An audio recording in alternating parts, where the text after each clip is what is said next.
Morning, everyone.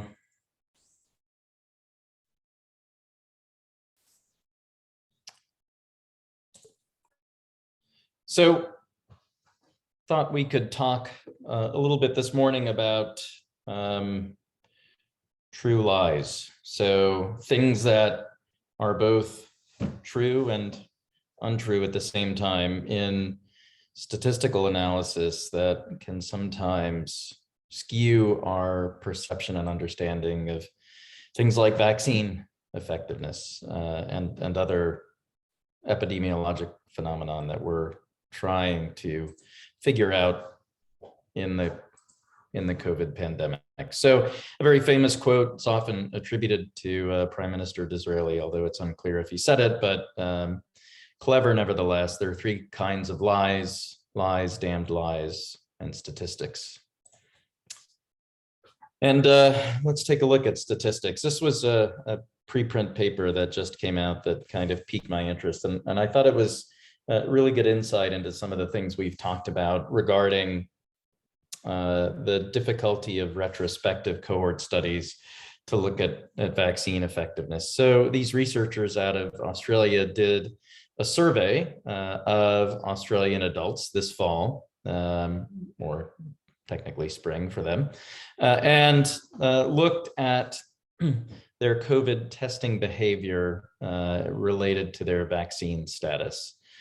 And what they found is, I guess, not surprising, but nice to see statistically and scientifically proven that in their cohort, your vaccination status significantly predicted your likelihood to go seek testing. So if you see there in the table, people who had been vaccinated with 2 doses were more than twice as likely to go seek COVID testing if they had symptoms consistent with COVID.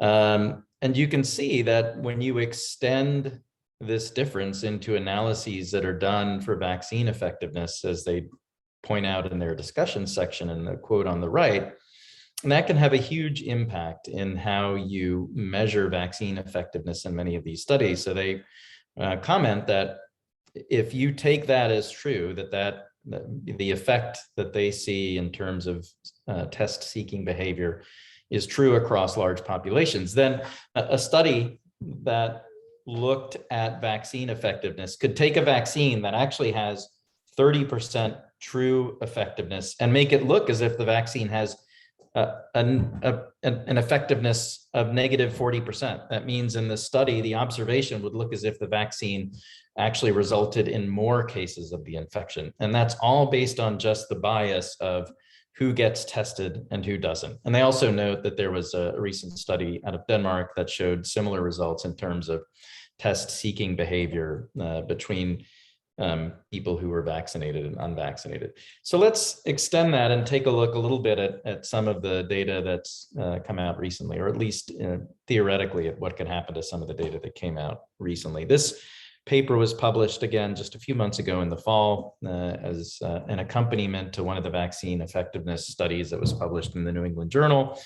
And Dr. Dean and Doctors Hogan and Schnitzer are pretty accomplished epidemiologists, and they talk about the issue of test negative design, which is how almost all of these studies that are reporting vaccine effectiveness are constructed. And essentially, they discuss this idea that while they are convenient to be able to do vaccine effectiveness estimates based on kind of rapidly moving and situations where you don't have time to create a well-constructed cohort study, they do lend themselves to a number of types of biases that we've discussed. And you can see here that they point out specifically 4 to consider, and that's differences between the vaccinated and unvaccinated persons that may be unmeasured, right? And that may be anything from age, which is usually measured and tried to be corrected for, comorbidities, et cetera. And then cases and controls sampled without bias. Is there a difference in how you actually look at those cohorts that you're following? Are patients with infection status misclassified, right? So people who are maybe counted as uninfected really were infected, but they never actually got a test in time, or for some other reason didn't have an accurate test.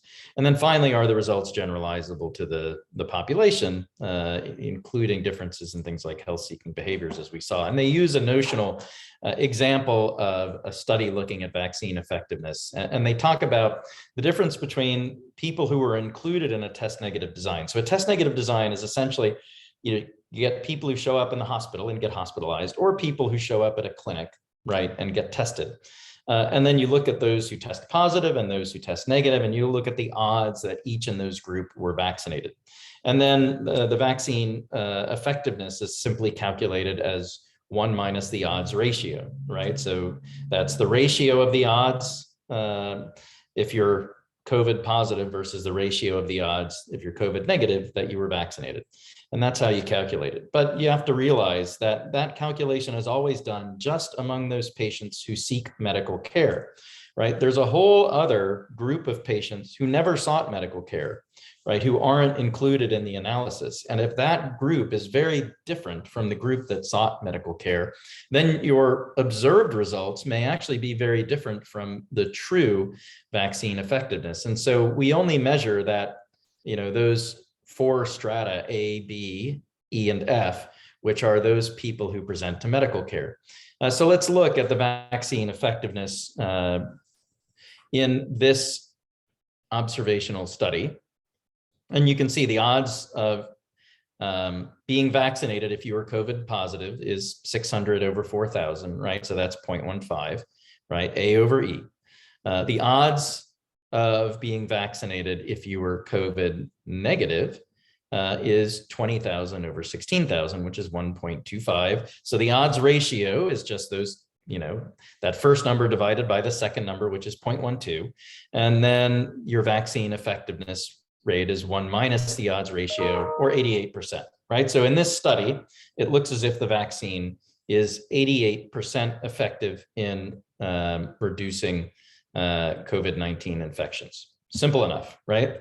Now, let's take a look at what would happen if you were not measuring the effectiveness of vaccine immunity in protecting you from COVID infection, but you were looking at whether somebody had been infected previously or not, right? And that's been, I think, a topic of discussion, throughout the pandemic, but certainly more recently with some of the studies that came out, like this MMWR study that we talked about.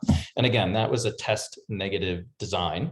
So exactly what Dean et al. Were discussing in this article. So let's take a look. Now, let's assume that the same kind of data apply. Except these are now people who had previous documented infections. So instead of vaccine status, you're thinking, it is people who've had previous infection. And as we said from the previous calculation, the observed effectiveness of prior infection immunity in this study would be 88%. But keep in mind, as Dr. Antone points out to us every week, only about 22%, I think, of Nebraskans have ever been tested for COVID-19, right? So the vast majority of Nebraskans have never, ever had a test, not even once. And, many of those people who did get tested maybe only got tested once, right? There's kind of a big skewing to people who have lots of tests. I try to get tested twice a week at our UNMC screening center. So, but the reality is most people have never been tested. And so let's look at a situation where perhaps people who are getting tested and seeking out tests are quite different from people who don't get tested, right? So people who are seeking out testing have very good access to medical care, as I do, right? It's very easy for me to go get a test because I can walk down to the Williams building and provide saliva and I get an answer in a couple of hours, and that's really easy. Or you live in Omaha or Lincoln and you have really good access to lots of different testing options, and you believe that COVID is a real thing, right? So even if you're not vaccinated, if you're presenting to test, you at least think that COVID is a real disease and that it may be a good idea to find out whether I'm COVID positive or not, even if you don't think the vaccine is a good idea, right? There's lots of different reasons why people get tested and why people don't. Some of them are behavioral and under their control. A lot of them aren't. If you live in a community that has limited access and kind of inequitable access to healthcare, you may not have the option to get a test, even if you want it. And certainly many in those communities mistrust the medical establishment and won't even go get a test if it's available. So again, these communities could be very different. So let's assume that Dr. Antone's statistics apply, and about 3/4 of people are in that don't seek medical care category, right? Because they've never been tested. And let's assume that in that general population, there really is no difference between your protective effect of being infected and not being infected. And so if you look at those numbers, right? So if 3/4 don't receive testing, then rather than 20,000, it's about 100,000, right? So then if you break it up in terms of the same ratio of infected to not infected, right? So a positive test versus a negative test. And you can see down in the bottom left, stratum E and F, that's 4,000 and 6,000. So essentially 1 to 4. And then you put those values 1 to 4 in stratums C, D, and G and H. Then you see that you come up with those numbers there, right? Makes sense. So this means that there's actually no difference in the risk of getting a COVID infection based on whether you were previously infected or not.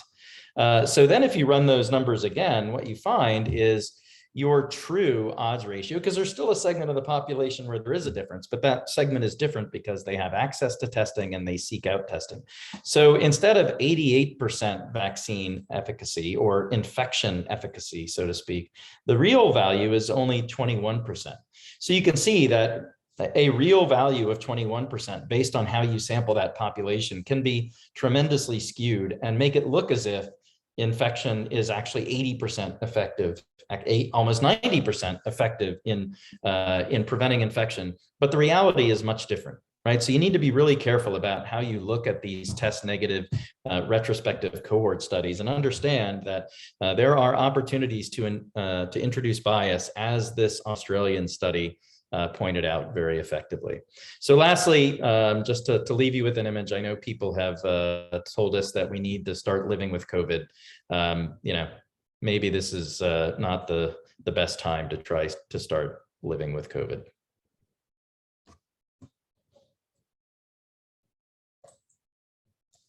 That's all I have, Shelley.